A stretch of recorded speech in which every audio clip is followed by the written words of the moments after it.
ಒಂದೊಂದು ಸಲ ಜೀವನದಲ್ಲಿ ಕರೆಂಟ್ ಹೋಗಬೇಕು, ಮೊಬೈಲ್ ಸ್ವಿಚ್ ಆಫ್ ಆಗಬೇಕು, ತಾತ ಒಂದು ಕಥೆ ಹೇಳಬೇಕು.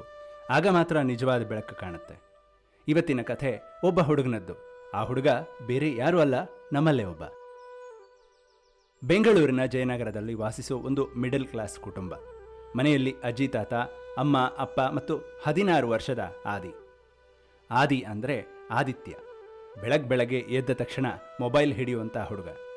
ರಾತ್ರಿ ಮಲಗಬೇಕಂದ್ರೂ ಮೊಬೈಲ್ ಕೆಳಗಿಡೋಕೆ ಮನಸ್ಸಾಗಲ್ಲ. BGMI ಆಡೋದು, ರೀಲ್ಸ್ ನೋಡೋದು, ಸ್ಟೇಟಸ್ ಹಾಕೋದು, ಇದೇ ಅವನ ಜೀವನ ಆಗಿ ಹೋಗಿತ್ತು. ಶಾಲೆಗೆ ಹೋಗ್ತಾನೆ, ಆದರೆ ಮನಸ್ಸು ಮಾತ್ರ ಮೊಬೈಲ್ನಲ್ಲೇ ಇರುತ್ತೆ. ಮನೆಯ ಒಂದು ಮೂಲೆಯಲ್ಲಿ ಹಳೆ ಕುರ್ಚಿಯ ಮೇಲೆ ಕೂತಿರ್ತಾರೆ ತಾತ. 74 ವರ್ಷದ ರಾಮಪ್ಪ ತಾತ. ಕಣ್ಣಲ್ಲಿ ಒಂದು ಶಾಂತಿ ಇದೆ, ಬಾಯಲ್ಲಿ ಯಾವಾಗಲೂ ಒಂದು ಮಂದಹಾಸ ಇರುತ್ತೆ. ಆದರೆ ಮೊಮ್ಮಗನಿಗೆ ಅವ್ರ ಕಡೆ ನೋಡೋಕೆ ಟೈಮೇ ಇಲ್ಲ. ಒಂದು ಭಾನುವಾರ ಮಧ್ಯಾಹ್ನ ತಾತ ನಿಧಾನವಾಗಿ ನಡ್ಕೊಂಡು ಬಂದರು ಆದಿ ಕೋಣೆ ಒಳಗೆ. ಆದಿ ಆದಿ ಅಂತ ಕರೆದ್ರು. ಆದಿ ಹೆಡ್ಫೋನ್ಸ್ ಕಿತ್ತು ಒಂದು ತಕ್ಷಣ ತಲೆ ಎತ್ತಿ, ಏನು ತಾತ?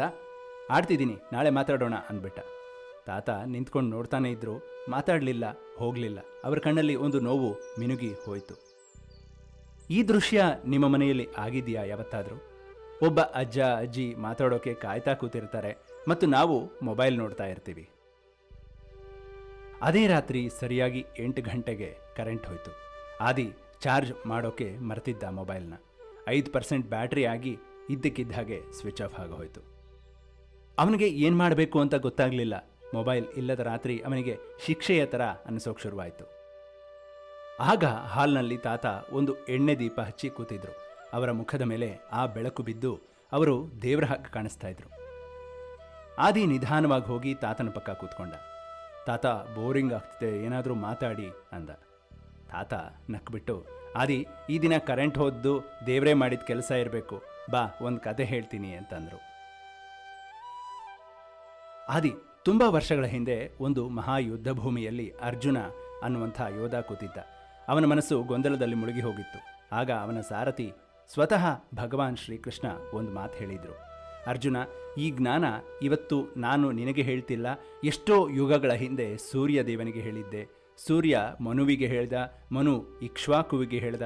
ಇದು ಜ್ಞಾನ ಪ್ರವಾಹ ತಲೆಮಾರಿನಿಂದ ತಲೆಮಾರಿಗೆ ಹರಿತಲೇ ಬರ್ತಾ ಇದೆ ಅಂತ.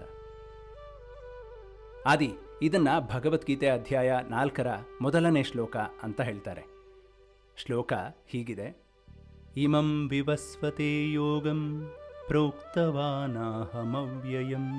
ವಿವಸ್ವಾನ್ ಮನವೇ ಪ್ರಾಹ ಮನುರಿಕ್ಷ್ವಾಕವೇ ಬ್ರವೀತ್. ಇದರ ಅರ್ಥ, ಈ ಅಮರ ಜ್ಞಾನ ಒಂದು ಕಡೆ ನಿಲ್ಲಲ್ಲ, ಒಬ್ಬರಿಂದ ಒಬ್ಬರಿಗೆ ದಾಟ್ತಾ ಬರುತ್ತೆ. ಗುರು ಶಿಷ್ಯ ಪರಂಪರೆ ಅಂದರೆ ಇದೇ.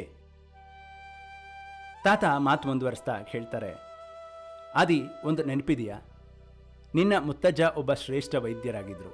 ಅವರು ಕಷ್ಟಪಟ್ಟು ಕಲಿತ ಆಯುರ್ವೇದ ಜ್ಞಾನ ನನ್ನ ತಾತ ನನಗೆ ಹೇಳಿದರು, ನಾನು ನಿನ್ನ ಅಪ್ಪನಿಗೆ ಹೇಳಿದ್ದೀನಿ, ಈಗ ನಿನಗೆ ಹೇಳ್ತಿದ್ದೀನಿ. ಇದು ಜ್ಞಾನ ಪ್ರವಾಹ. ತಡೆದ್ರೆ ಸಾಯುತ್ತೆ, ಹಂಚಿದ್ರೆ ಮಾತ್ರ ಉಳಿಯುತ್ತೆ ಅಂತ. ಆದಿ ಮೊದಲ ಬಾರಿ ಮೊಬೈಲ್ ಬಗ್ಗೆ ಯೋಚಿಸಲೇ ಇಲ್ಲ. ತಾತನ ಮಾತಲ್ಲಿ ಏನೋ ಒಂದು ಆಳ ಇದೆ ಅನ್ನಿಸ್ತು. ಆ ಎಣ್ಣೆ ದೀಪದ ಬೆಳಕು ತಾತನ ಕಣ್ಣಲ್ಲಿನ ಬೆಳಕಿನ ಮುಂದೆ ಸಣ್ಣದಾಗಿ ಕಾಣಿಸ್ತಾ ಇತ್ತು. ತಾತ ಮಾತು ಮುಂದುವರಿಸ್ತಾ, ಆದಿ, ನಿಂಗೊತ್ತಾ, ಶ್ರೀಕೃಷ್ಣ ಒಂದು ಮಾತು ಹೇಳ್ತಾರೆ, ಜ್ಞಾನ ಹಂಚದೇ ಹೋದರೆ ಕಣ್ಮರೆ ಆಗುತ್ತೆ ಅಂತ. ಇವತ್ತು ನೋಡು, ನಿಮ್ಮ ತಲೆಮಾರು ಏನು ಕಲ್ತಿದ್ದೀರಿ? ಯೂಟ್ಯೂಬ್ ಟ್ಯುಟೋರಿಯಲ್ಸ್, ಗೂಗಲ್, AI, ಇದೆಲ್ಲ ಒಳ್ಳೆಯದೇ ಮಗು.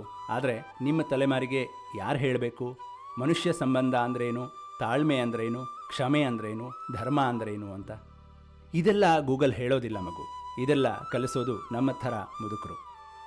ಕರೆಂಟ್ ಹೋದ ರಾತ್ರಿ ಮಾತ್ರ ಕೇಳ್ತೀಯಾ, ಇದು ಸಾಕಾ ಅಂತ ತಾತ ಕೇಳಿದ್ರು.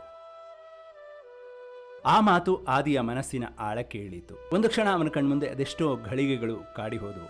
ತಾತ ಕರೆದ್ರು ಓಗೊಡದ ಕ್ಷಣಗಳು, ಮೊಬೈಲ್ ನೋಡ್ತಾ ಕಳೆದ ಸಾವಿರಾರು ಗಂಟೆಗಳು, ಅಜ್ಜಿ ಹೇಳ್ತಿದ್ದ ಕಥೆ ಕೇಳದೆ ಬಿಟ್ಟ ರಾತ್ರಿಗಳು ಎಲ್ಲ ತಲೆ ಮೇಲೆ ಬಿದ್ದಾಗಾಯಿತು.